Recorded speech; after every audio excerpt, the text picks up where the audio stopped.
Welcome back again to Brailes Channel. Nagbabalik po tayong muli para sa isa na namang payout updates ng ating social pension.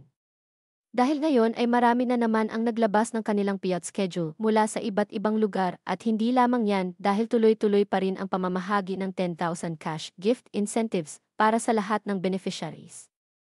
Kung saan ang mga ito at kailan ang payout schedule ay yan po ang ating ibabahagi ngayon, but before po tayo mag-start sa ating topic.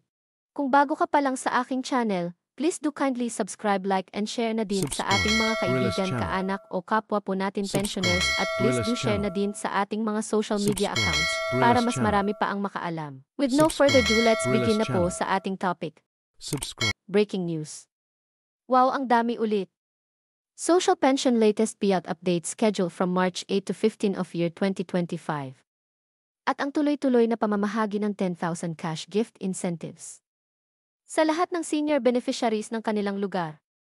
Quezon City at ilang karatig probinsya alamin, narito na po ang latest payout updates po natin sa social pension as of this date, plus ang tuloy-tuloy na pamamahagi ng cash gift distribution sa lahat ng senior beneficiaries.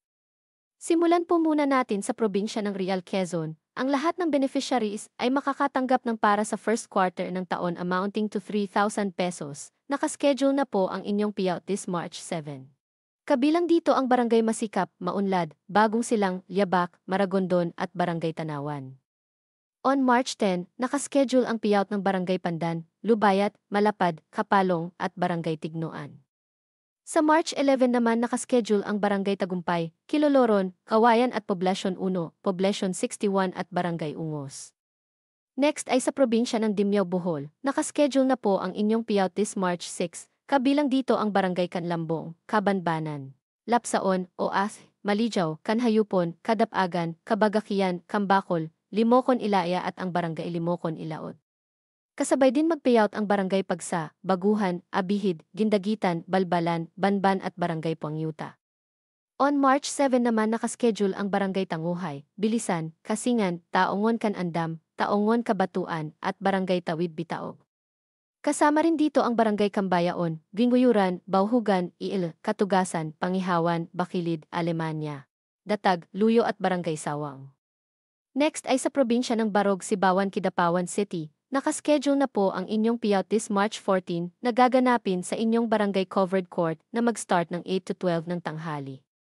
Next ay sa probinsya ng Barangay Cogon, Digos, Davao City. Nakaschedule na po ang inyong payout this March 10 na gaganapin sa inyong barangay gym na mag-start ng 10 to 2 ng hapon.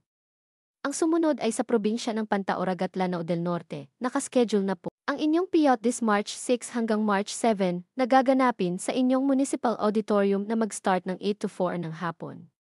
Ang next natin ay sa probinsya ng Barangay del Pilar, Cabatuan, Isabela. Nakaschedule na po ang inyong payout this March 12 na mag-start ng 1 to 5 ng hapon.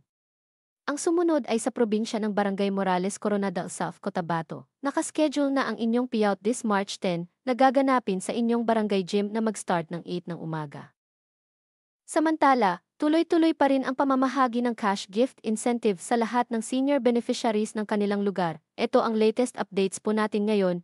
Una na po rito ang lungsod ng Quezon City, National Capital Region. Simula po ngayong araw March 5 ay magsisimula na ang pamamahagi ng birthday package gift para sa senior beneficiaries na magsiselebrate ng kanilang birthday ngayong January hanggang March.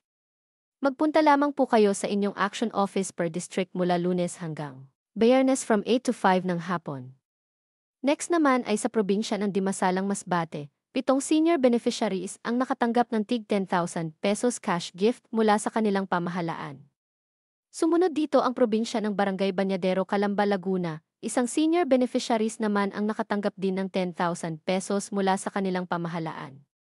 At sa probinsya ng Masbate ay umabot sa 17 octogenarian beneficiaries ang nakatanggap din ng tig 10,000 cash gift incentives mula sa kanilang pamahalaan. Kasama sa pagpapatupad nito ang National Commission of Senior Citizens or NCSC para sa pagbibigay benepisyo sa lahat ng octogenarian, nonagenarian at centenarian beneficiaries. That's it. Sa ngayon ay ito pa lamang ang mga naglabas ng kanilang payout schedule para sa buwan ng March. Manatili po kayong nakatutok sa aking channel para sa mga latest payout updates at iba pang informative videos na para po sa inyo. Maraming salamat po and God bless.